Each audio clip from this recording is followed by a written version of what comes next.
দিয়েছি একটু খিচুড়ি করবো। কষানো হচ্ছে, এখন আর একটু জল কমো, আমি একটু ঢাকনা দিয়ে দিই, তারপরে একবার জল দিয়ে দিব আর কি। এখানে আমি খিচুড়ি রান্না করছি, এই যে একটু নরম করে করছি।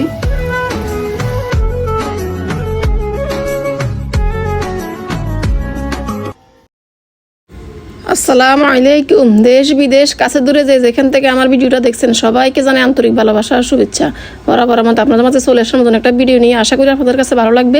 ভালো লাগলে অবশ্যই আমার ভিডিওতে একটা লাইক দিয়ে দিবেন, আর খুব বেশি ভালো লাগলে সাবস্ক্রাইব করে দিতে ভুলবেন না। যারা যারা সাবস্ক্রাইব করে আমার পাশে আছেন তাদেরকে জানাই অসংখ্য ধন্যবাদ। তো এই তো বাসার কাছে একটা রিগেল হয়েছে, তো রিগেলে চলে আসছি, রিগেল ফার্নিচারের মানে শোরুমে আসছি আর কি। তো এখানে একটু দেখতেছি আসছি কি জন্যে বলবে, আগে একটু দেখাই আপনাদেরকে ঘুরে ঘুরি। এই যে জুতার মানে সুরাক আছে না, সুরাকগুলো দেখতেছি আর কি। তো একটা সুরাক নিব আমার বাসার জন্যে, সেই জন্যে আসা আর কি। তো চলে আসলাম আমি আমার ছেলের বউ দুজনে মিলে। তো এখন একটু ঘুরে ঘুরে দেখতেছি ওদের ফার্নিচারগুলা। তো সুরাক আবার একটু বড় আছে ছোট আছে, তো দেখতেছি কোনটা হবে বা আমার যেখানে রাখবো ওইখানে জায়গা ঠিক মতো হবে কি না, কতটুকু পরিমাণ, এগুলো ভাবতেছি আর কি।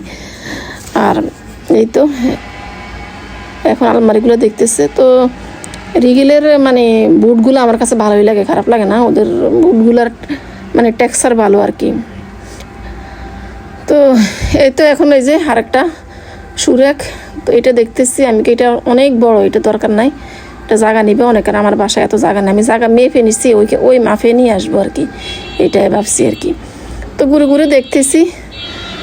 আর বউ আবার একটা ওয়ার্ডরোব দেখতেছে বোর্ডের, আমি বলতেছি না তোমরা বোর্ডের মানে কাঠের নাও ওয়ার্ডরোব, এগুলো বলতেছি আর কি। তো অবশেষে বাসা চলে আসলাম, তো নিয়ে আসলাম, এইটা নিয়ে আসলাম মাঝারি সাইজের যে সুরাকটা, ওইটাই নিয়ে আসলাম এটা। তো এটা কেমন হলো সবাই একটু জানাবেন তো, আমার কাছে তো মোটামুটি ভালোই লাগছে। যাক জুতা রাখবো যেহেতু, ওইটা বোর্ডের হলেও চলে। তো ওদের বোর্ডগুলো বলছি না অনেক ভালো। তো এটার প্রাইস নিচ্ছে কত, 5700 বোধ হয়। তো এই জায়গা দিয়ে রাখবে, এই জায়গা দিয়ে আগে একটা আরএফএলের প্লাস্টিকের রাখছিল আর কি। তো আমি এটা অনেক দিন থেকে জায়গাটা একটু ঠিক করবো ভাবছি, যে এগুলো সরাই নিব, এটা ব্যবহার করবো না, এটা জুতার একটা, এটা সরিয়ে জায়গাটা ভালো করে ক্লিন করে একটু মুছে টুছে তারপরে এখানে জুতার একটা রাখবো আর কি। তো এই আর কি, এই যে এখন আমি জুতার একটা রেখে দিলাম ভালো করে জায়গাটা পরিষ্কার করে। এখন আমি মানে জুতার র্যাকের ভিতরে একটু ফেভার দিয়ে দিলাম, তারপর জুতাগুলো রাখবো আর কি। তো এগুলো করলাম, খুব একটা বেশি ভিডিও করতে পারিনি, পরে ভিডিওটা করলাম নাকি না করলাম এটাই মনে নেই। পরে আমি সবগুলো জুতা রেখে দিলাম আর কি গুছগাছ করে। আস্তে আস্তে আমাদের 2টা-2:30 বেজে গেছে, এই জন্য আর খুব একটা তাড়াহুড়া করে কাজ করছি, তো ঘরের খুব একটা বেশি ভিডিও করতে পারিনি।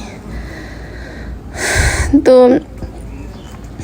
জুতার একটা কেমন হয়েছে সবাই একটু কমেন্টস করে জানাবেন। আর দেখেন এটা হলো পরের দিন সকালে আবার বউ কী করছে, শুকেসের জিনিসগুলা মানে সব ধুলাবালি পড়ে কেমন জানি হয়ে আছে। আমি মাঝে মধ্যে এভাবে ক্লিন করে না দিলে আমার ভালো লাগে না। তো সব না আমি একটু মুছে টুছে আবার গোছগাছ করতেছে বউ আর কি। তো এই কাজগুলো বউ করতেছে, আমি একটু ভিডিও শ্যুট করলাম আপনাদের জন্যে। তো আমি বলছি আর কি একটু ভিজা নাকড়া দিয়ে একটু মুছে তারপরে রাখো, আর শুকেসের ভিতরে আর একটু ভালো করে ভিজা কাপড় দিয়ে মুছে ফেলো। তো যেভাবে বলছে এভাবে বউ করতেছে আর কি।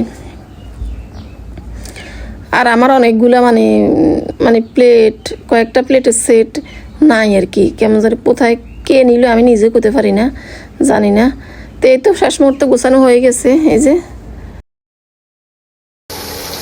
আজকে এখানে একটা দেশি মুরগি রান্না করতেছি, এখানে দারচিনি এলাচি আর একটু পেঁয়াজ দিছি আর আদা রসুন দিতেছি। তো কেটে বেছে সব রেডি করলাম আর কি, এখন বসাতে সময় করতেছি। তো এখানে সব মশলা কষাচ্ছি, এই যে দেখেন এখানে এদিকে একটু আলু রাখছি, আলু দিয়ে রান্না করবো। এই পর্যায়ে দিয়ে দিব একটু পেঁয়াজ বাটা, পেঁয়াজ প্রথমে একটু বেরেস্তা করার জন্য তেলে দিলাম আর কি, এখন দিব পেঁয়াজ বাটা। মানে মাংসের ঝোল একটু ঘন হবে, যেহেতু আমি আলু দিয়ে রান্না করবো। দেশি মুরগিতে একটু আলু দিলে মজা লাগে, আর সবাই আলু খুব, আমার মেয়ে নাতি সবাই আলু পছন্দ করতে, একটু আলু দিয়ে রান্না করবো। আর এখানে দিয়ে দিছি এখন জিরা। তো এই তো এভাবে রান্না করতেছি আজকে। আর দেখেন গ্যাসের দাম যেভাবে বাড়ছে যুদ্ধের কারণে আর কি, মধ্যপ্রাচ্যে যুদ্ধের কারণে গ্যাসের দাম প্রচুর বেড়ে গেছে।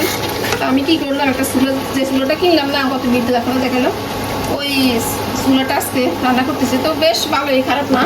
অনেকে বলে আস্তে আস্তে হয়, আমার কাছে মনে হয় না আস্তে আস্তে হয়। হাইটে দিয়ে দিলে খুব সুন্দরভাবে হয়ে যায়, ওটা বেশি সময় লাগে না। একদম মাংস মাছ খুব সুন্দর নরম হয়ে যায়। আমি ব্লাইন্ডার দিছি, সরি প্রেসার কুকারে রান্না করছি ওদিন গরুর মাংস, একদম নরম হয়ে গেছে, যেটা গ্যাসে তুলে দিলে এত হয় না। তো ভাবছিলাম তো আরো কমাইয়ে হিট দিয়ে রান্না করবো। তো এখন একটু দিয়ে দিলাম এখন মরিচের গুঁড়া, হলুদের গুঁড়া, ভালো করে মশলা কষাই নিচ্ছি আর কি। মশলা কষানোর কাছে মাংসের টেস্ট। আজকাল বেশি কিছু রান্না করবো না, দেশি মুরগিটা রান্না করবো আর একটু খিচুড়ি রান্না করবো। আমি, আমার মেয়ে আছে, আমার হাজবেন্ড, তো আমার ওই আমার ছেলের বউ আজকে ওর বাপের বাড়িতে গেছে, অবশ্য চলে আসবে, আস্তে আস্তে রাত হবে আর কি। তার একটু খিচুড়ি রান্না করবো সন্ধ্যার সময়, ইফতারের সময় আর কি। একদম সিমসাম, আজকে আর বাবা করবো না, এটাই রাখছি। সালাদ করে নিব, একটু সবজি ইয়ে করে নিব, শরবত করে নিব, হয়ে যাবে। আসলে প্রতিদিন খাওয়াও যায় না, একদম বাজা পড়া, শরীরের জন্য একদম ঠিকও না খাওয়া। আমার স্বাস্থ্যটা অনেক বেশি খারাপ করে, কারণ আমার মেয়ের, আমার হাজব্যান্ড এরা খেতে চায়।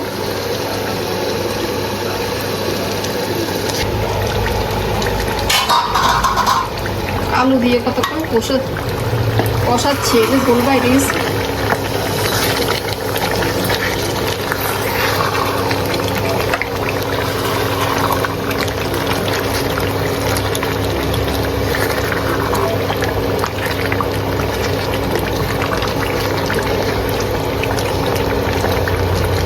হচ্ছে এখন আর একটু ঝোল কমো, আমি একটু ঢাকনা দিয়ে দিই, তারপরে একবারে ঝোল দিয়ে দিব আর কি। আর এখানে ডাল আর চাল, পোলাও চাল এক কাপ থেকে একটু বেশি, ডালও এক কাপ থেকে বেশি, সমান সমান দিয়ে দিলাম আর কি। দিয়ে একটু ভিজলে একটু পানি সরিয়ে রাখবো আর কি খিচুড়ির জন্য। তো এই তো একবারে ঝোল দিয়ে এখন বসাই দিছি, একদম খাওয়ার দিচ্ছি 1300 হচ্ছে হোক। এই ফাঁকে আমি আবার নামাজ পড়বো, গোসল করে আসছি জুম দিয়ে, এখন আপনার সাথে শেয়ার করলাম আর কি। তো নামাজও পড়বো, সমস্যা নাই, হোক আস্তে আস্তে ধরে নামাজ শেষ করি, এরপরে আস্তে ধীরে খিচুড়ি বসাবো আর কি।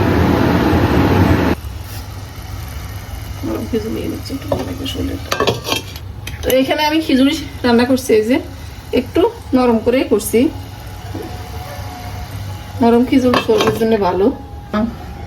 মুড়িটা হয়ে গেছে এখানে।